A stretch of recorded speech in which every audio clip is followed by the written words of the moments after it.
Hello, children. In the previous session, we looked at first the biography of P.B. Shelley, that is Percy Bessie Shelley. Then we saw the introduction and the summary of the poem To a Skylark by Shelley. In this second session, let us try to analyze the poem To a Skylark.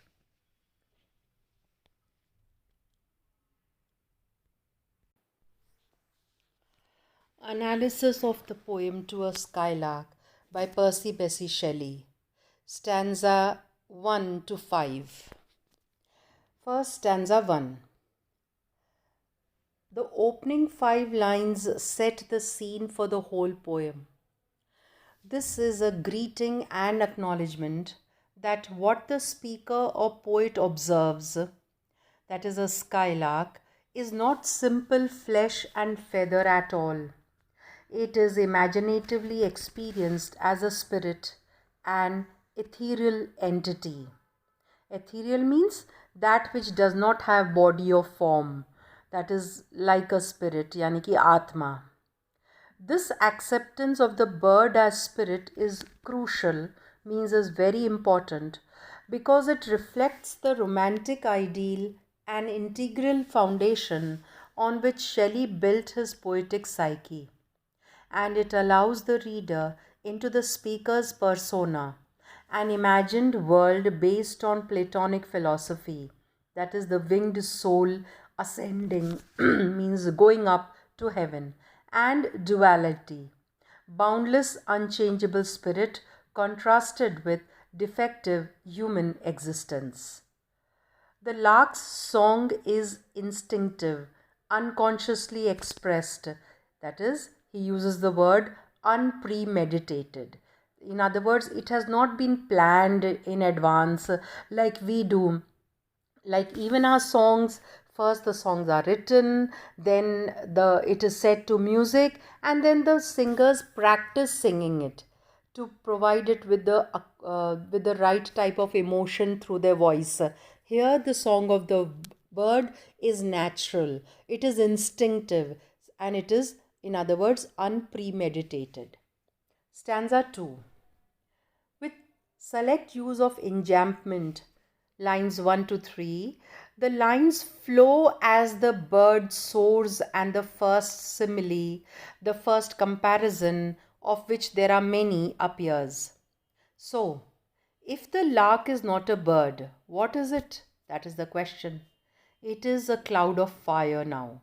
Already the natural observations, the lark rises as it sings, mingle with the imaginary and the figurative. Stanza 3. The descriptive paints a part of the landscape. That is, Shelley was in Italy when he was inspired by the lark, as well as the flight. Note the change in the rhythm and flow, as enjambment is limited to the first line. The lark is said to run. It is sliding across the sky. That fifth line, long, contains another reference to the spirit, an unbodied joy. So the speaker does see the actual bird, but imagines the bird as pure emotional joy. Stanza 4. More rich description as the day slowly draws to an end and the sky turns a liquid purple. This stanza is one of the 4 with 3 lines of enjambment, giving the impression of flow and gradual fade as the bird flies even higher and is then unseen, just like a star. The speaker no longer sees the bird, but can still hear the joyous song. Note the caesura or caesura, which means pause, in the middle of the last line.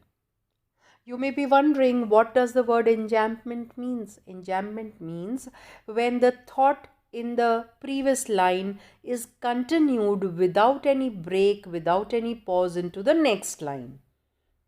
That is what enjambment means. And caesura means a pause. Now, this pause can be created either by using a comma or a semicolon or a colon or a full stop. Note the important comma at the end of line 20, leading the reader on into the next stanza. Stanza 5. The keen arrows, sharp arrows, are rays of light, are bursts of song. So here we have a metaphorical line. The silver sphere is the star of heaven from the previous stanza, and its light is fading as the dawn breaks. This astral scenario parallels that of the lark. The bird rises until out of sight, yet it is still there singing, which you can find in stanza 4. But equally, the speaker feels its presence. Everyone, that is, we can feel its presence because it has such sharp bursts of song which impinge on the heart, which have an effect or impact on the heart. Impinge. Stanzas 6 to 10. 6 to 10 analysis. Stanza 6. The lark's song is likened to the moonlight, an ethereal image which further enhances the speaker's idea that the lark is more than just a bird. It is a being who pours out this perfect music.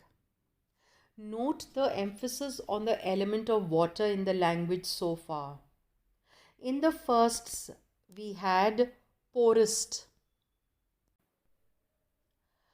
You pour water. Dholna, bahana.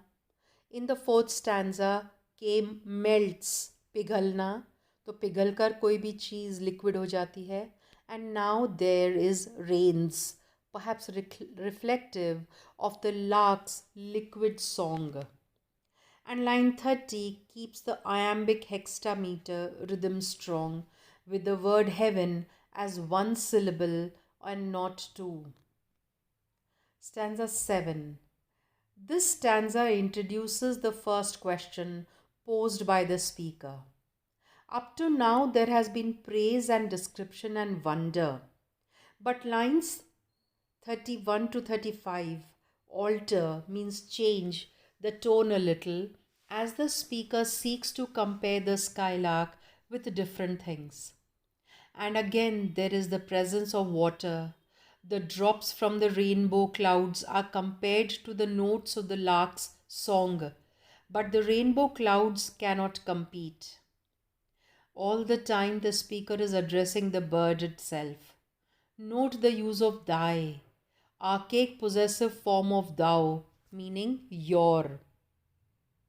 Archaic means old, no longer in use at present. Thy means tumhara, your. Stanza 8. So starts the quest for comparison. The bird being likened to a poet hidden metaphorically in the light of thought as it rises into the bright sky. The music produced by the poet is powerful enough to affect the world, causing an emotional response, emotions it never knew existed or was not aware of. The colon में ये जो 2 dots होते हैं, ये वाला चिन्ह at the end of line 40 suggests a connection to the next stanza. यानी कि full stop नहीं है इस stanza में. full stop यानी कि complete break. colon का मतलब है कि उसके बाद उसी thought को continue किया जाएगा. Stanza 9. The lark is compared to a high-born maiden, that is, a young girl of some standing or princess living in a tower, somewhat sad because of her experiences in love. She sings to console herself, and that music is full of love that cannot be contained. Stanza 10. Alliteration rules in the stanza.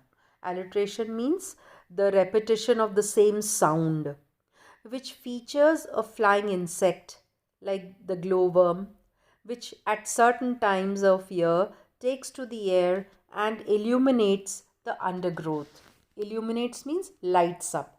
अधिकतर ये जो जुगनू होते हैं ये घास पे या जो झाड़ियाँ होती हैं उनकी पत्तियों टहनियों पे दिखाई देते हैं. So the speaker likens the song to the beautiful effects of light. Analysis stanza by stanza of 11 to 15 to a skylark. Stanza 11.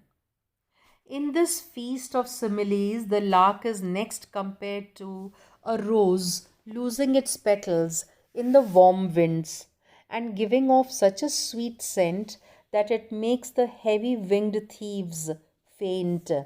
And thieves का मतलब चोर. और कौन से चोरों की बात हो रही है?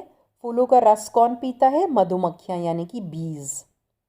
The picture builds and builds with each stanza, the idea being that the lark holds within it certain beautiful aspects of the human and natural world and more. Think about a cloud of fire, a divine star, a poet's verse, a maiden's song, a glowworm's light, a rose's scent. All are combined. Stanza 12. This stanza is the culmination of praise for the music of the lark. Culmination meaning the final end. This time compared to spring showers, refreshing grass and flowers. Showers here means rainfall. A romantic pastoral image indeed. Pastoral meaning rural, belonging to the countryside. But the speaker goes further, stating that the music of the lark is better than everything known that is joyous and clear and fresh.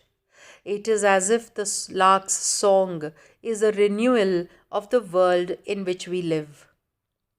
Stanza 13. Following on from the similes and comparisons is the first of two direct requests to be taught by the lark. Sprite or bird.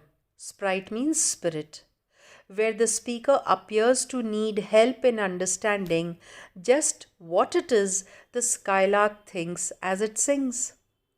There are two examples given: love and wine, which humans often praise for their positive effects, but these praises pale into the insignificance when compared to the divine musing of the bird. Pale into insignificance means फीका पड़ जाता है. इंसानी समझ, इंसानी भाव सब कुछ फीके पड़ गए हैं. किसके सामने? इस बर्ड की म्यूज़िक के सामने, जो ऐसा लगता है जैसे कोई divine meaning belonging to heaven, जो इस धरती की नहीं हो सकती. Stanza 14. This is an unusual stanza because of the three rhyme ends: chant, won't, want. All slightly different half rhymes instead of the more frequent full rhymes. Songs sung at a wedding, hymnal, or great celebratory chant seem like empty boasts. We would feel they lack something essential when matched alongside the song of the skylark. Stanza 15. Perhaps the oddest stanza of all has the speaker asking 5 direct questions to the skylark.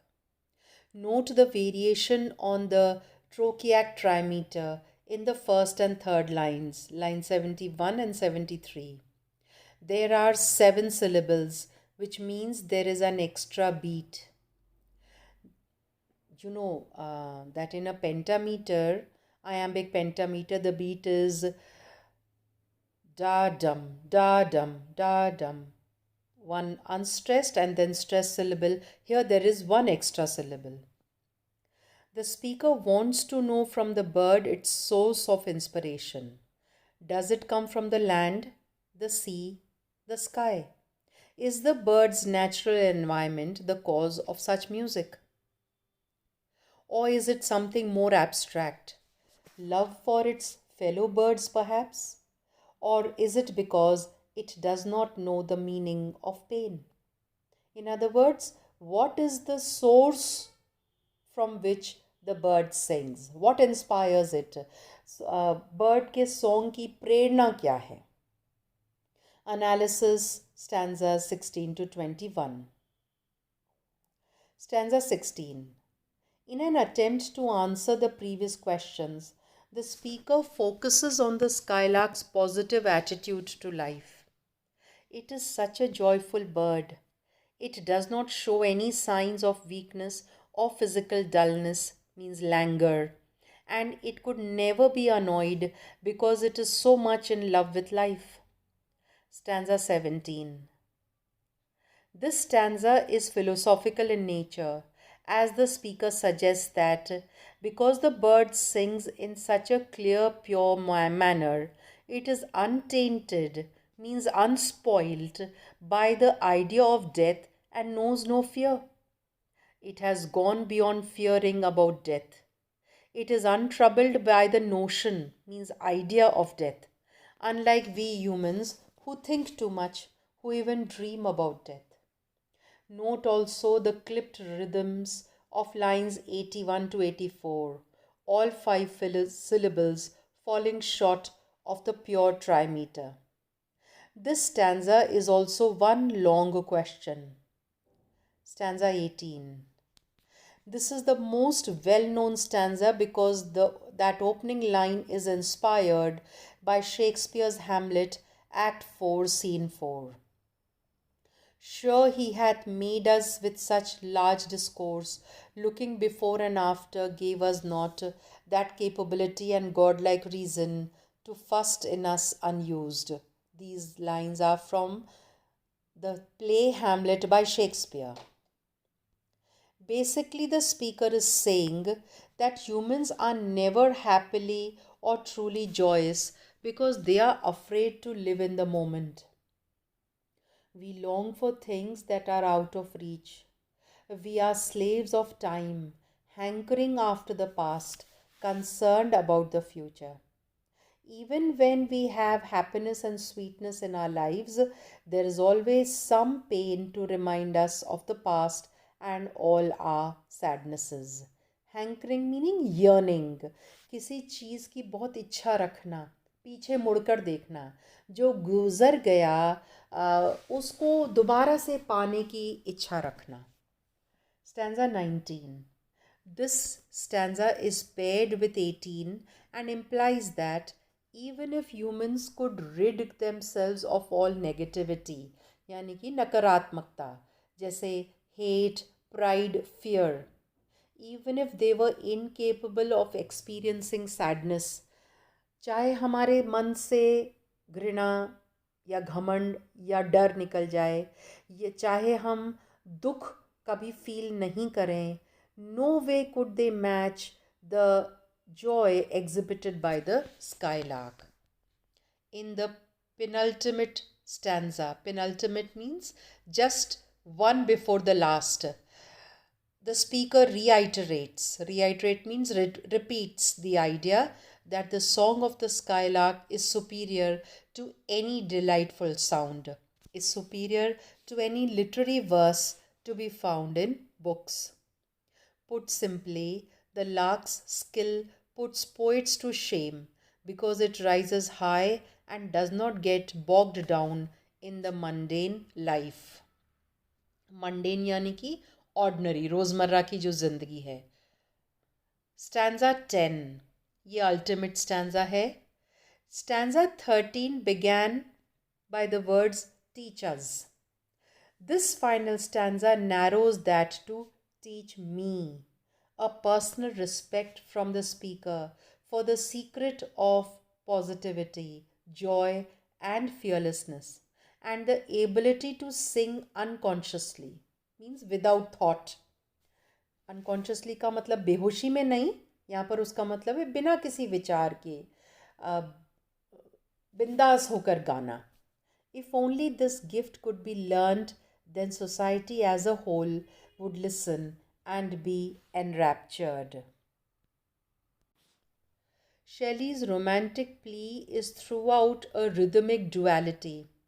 that of Trochi in the first four lines of each stanza, each time ending in a long iambic flow which acts as a sort of counterbalance.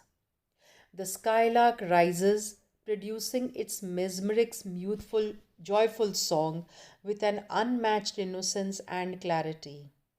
It is an embodiment of love and spiritual attainment, a symbol of transcendent ideal. Now, the commentary on the poem.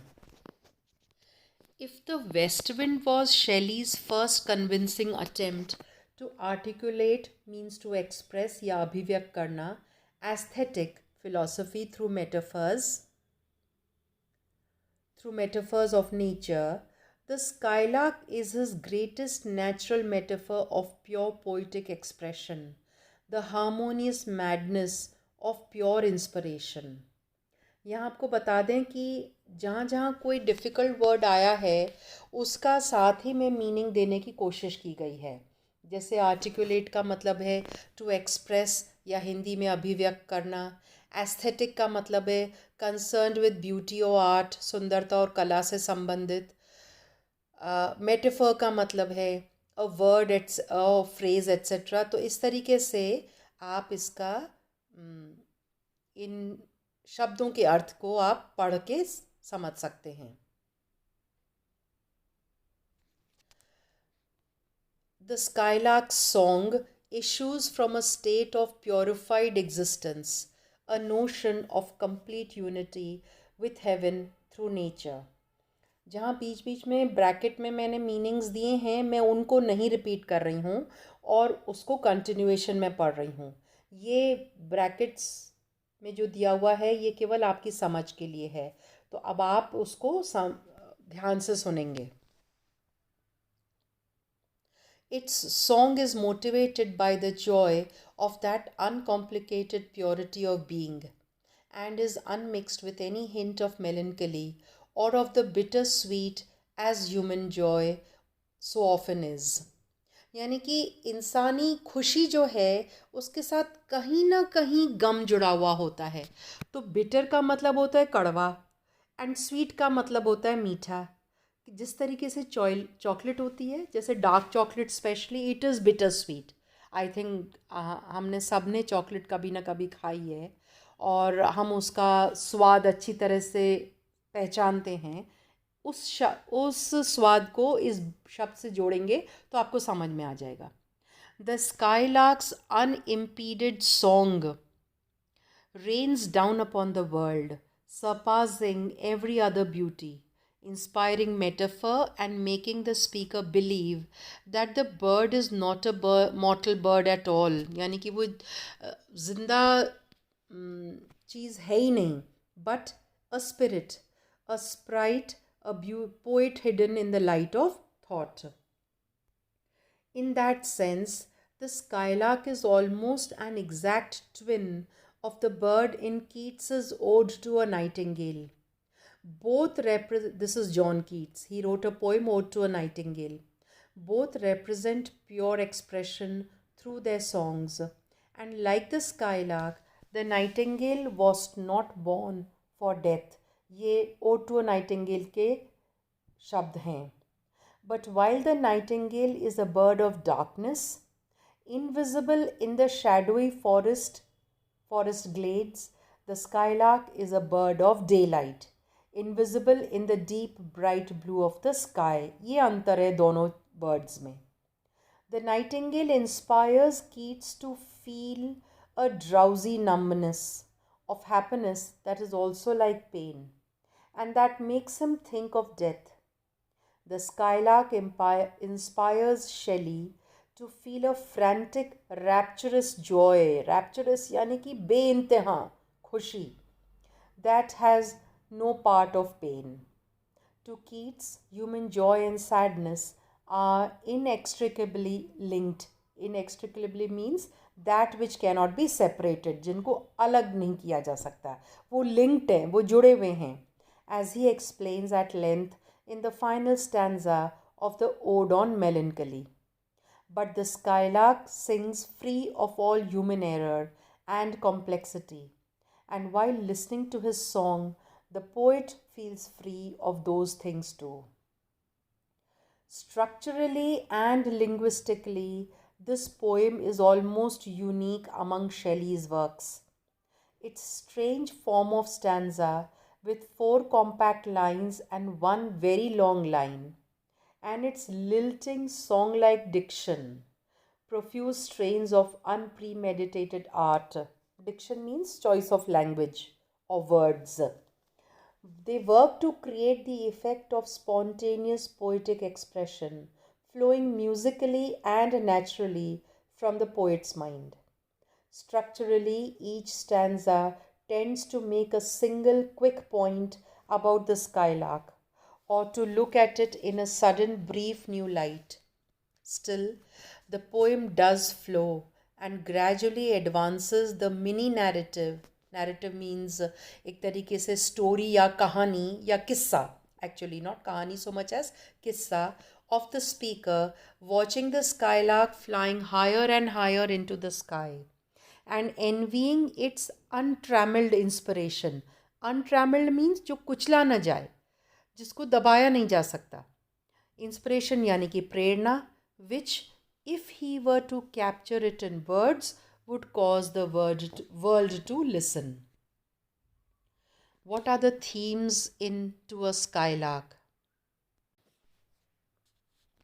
Some of the themes that we can look at are reality and the ideal, means common life of humanity, contrasted with the spiritual attainment, sorry. Second is poetry and divine poetry, that is mere verse of man contrasted with the transcendent poetic art. Third is aspiration and achievement, यानी कि इंसान पाने की कुछ अच्छा इच्छा रखता है, एस्पायर करता है. अचीवमेंट यानी कि जो उसको एक्चुअली प्राप्त होता है. Humanity's hope contrasted with nature's instinct. Next is humanity and nature, that is humankind weakness contrasted with nature's perfection. Let us look at some detail of the theme of the poem, the general theme. The theme of Percy Bysshe Shelley's lyrical ode to a skylark is the power of nature to inspire and delight the human spirit. While the poet listens to the small night bird sing with delight as it soars to the heavens, he too is enraptured with its rain of melody that showers down spontaneously. What thou art we know not, what is most like thee? From rainbow clouds there flow not drops as bright to see, as from thy presence showers a rain of melody, he says. In subsequent verses, the poet seeks to compare this delightful bird's song that generates images of maidens, means young girls, sweet smelling roses, the gentle sounds of rain, and much more, to the wonders of the heart. And yet, the poet wonders how this blithe spirit, blithe means free spirit, can know such happiness without having experienced sorrow. यही इंसानी अनुभव है कि अगर सुख है तो दुख भी है, और अगर खुशी है तो गम होना स्वाभाविक है. लेकिन ये बर्ड बड़ी अनोखी है, बिना किसी गम के ये हैप्पीनेस कैसे एक्सपीरियंस कर सकती है. Thou lovest but never knew love's sad satiety, कि आपने प्यार तो किया लेकिन प्यार के दुख की जो अंत है वो तो अनुभव कभी किया ही नहीं. ये कैसे संभव है, उन्हें आश्चर्य होता है. For people's happiness is relative to the sorrow that they have experienced. Finally, the poet calls upon the skylark to teach him such pure joy as it has, because if he were to possess this pure happiness, the world might listen, just as he is listening now, to the lovely songs of this bird. The theme of Shelley's poem to a skylark is the power of nature to transform men's lives, specifically through the medium of poetry. The skylark is a tiny bird, so small that when it flies high in the heavens, it cannot even be seen by the author. Yet its song can still be heard. A song unbodied joy, line 15, and shrill delight, line 20. The author hears the skylark, goes on to describe its beauteous song, but it is a flood of rapture so divine, line 85, that he cannot fully capture its essence. The joy expressed by the skylark is beyond that which can be grasped by man. Grasp के दो meanings होते हैं. एक तो meaning होता है पकड़ना, यहाँ पर उसका मीनिंग है समझना, understand. And the author speaks directly to the skylark in the latter stanzas, asking it to reveal to him the secret of its ethereal bliss, so that he might then be able to share it with others through his words and thus transform their lives. The form of the poem. The eccentric song-like 5-line stanzas of To a Skylark, all 21 of them, have the same rhyme scheme. यानी हर पंक्ति के आखिरी शब्द की ध्वनि एक दूसरे से मिलती है एक तरीके से. The rhyme scheme of each stanza is extremely simple. A, B, A, B, B, A, etc. पहली और तीसरी पंक्ति की ध्वनि समान है, A और A, और फिर दूसरी, चौथी और पांचवी की B, B, B है. इस तरीके से. What are the literary devices used? पहला है allusion. Hymeneal. Allusion means reference, किसी चीज़ का जिक्र करना. Hymen in ancient Greece was the god of marriage. Songs and lyric poems sung as the bride went to the groom's house. जब दुल्हन दूल्हे के घर जाती है तब जो गीत गाए जाते हैं उनको hymeneal कहते हैं, hymeneal songs कहते हैं. Alliteration means repetition of sound. When words close together in lines begin with the same consonant, this brings texture and phonetic interest, as in कुछ examples हैं poem में से. And singing still does soar and sparing ever singest. S की sound repeat हो रही है. फिर कुछ और हैं, बीच के डॉट्स बता रहे हैं कि ये पूरी पोइम में से लिए गए हैं एक के बाद एक साथ नहीं है ये. Sunken sun, pale purple, silver sphere, that it is there, love laden, soul in secret, glowworm golden, dell of dew, warm winds, forth a flood, never came near, sad satiety, death must deem, sweetest songs, weaver, etc. Simile.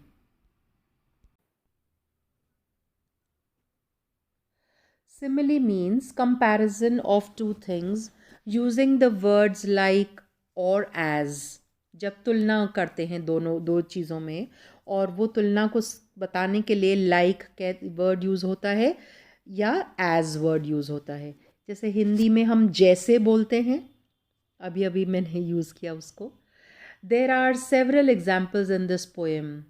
Like a cloud of fire, like an unbodied joy, like a star of heaven, like a poet hidden, like a high-born maiden, like a glowworm golden, like a rose embowered.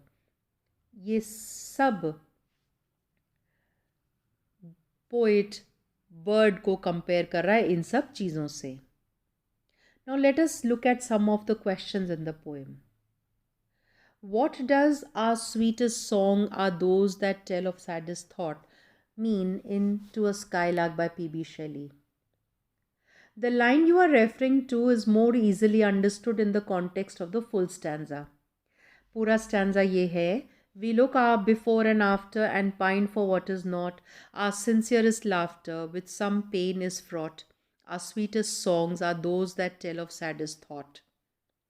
Earlier in the poem, the speaker was describing the cushy means comfortable life, and carefree joy a skylark experiences. Now the speaker is contrasting what it means to be a skylark with what it means to be human. Unlike a skylark, humans are without the ability to ever be entirely overflowing with happiness at all times. We will always look at the past and the future, wishing we had what we do not. जो बीत गया उसके लिए तरसते हैं और जो आने वाला है उसको लेकर चिंतित होते हैं. It is quite an awful fate compared to a skylark's lot in life. Lot यानी कि जो आपकी नियति है, जो ज़िंदगी में आपको मिलना तय है.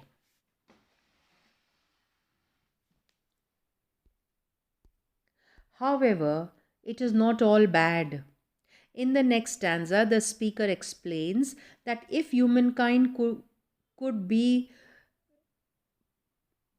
if humankind could, we would put aside the things that make us miserable in life. Yet, if we could scorn hate and pride and fear, if we were things born not to shed a tear, I know not how thy joy we ever should ever come near. The only catch is that if we were born to never feel sadness, we would thus never come near joy as exuberant as Skylark's joy. Without sadness, how could we know joy. ये हमारी limitation है. हम इंसानों को Joy यानी कि खुशी समझने के लिए पीड़ा या दुख या दर्द गम महसूस करना ही पड़ेगा. Without pain, how would one know comfort? Our sweetest songs are those that tell of saddest thought, because without intense sadness, we would never know intense happiness. For instance, every hero must go through pain and trials to reach their goal and be victorious. Victorious यानी कि successful. जीत हासिल करना. The victory would be far less sweet if they had suffered less in trying to attain their goal. The full stanza reads, we look before and after and pine for what is not. Our sincerest laughter with some pain is fraught. Our sweetest songs are those that tell of saddest thoughts. The speaker refers to the inherent dichotomy. Dichotomy मतलब divide. जो division है of joy. To know joy, we need to know pain. To know sweetness, think of the paradox of Juliet telling Romeo, parting is such sweet sorrow. Ergo, the most beautiful songs contain some elements of anguish, perhaps not textually, but in tone or implication. Implication meaning hinting at something.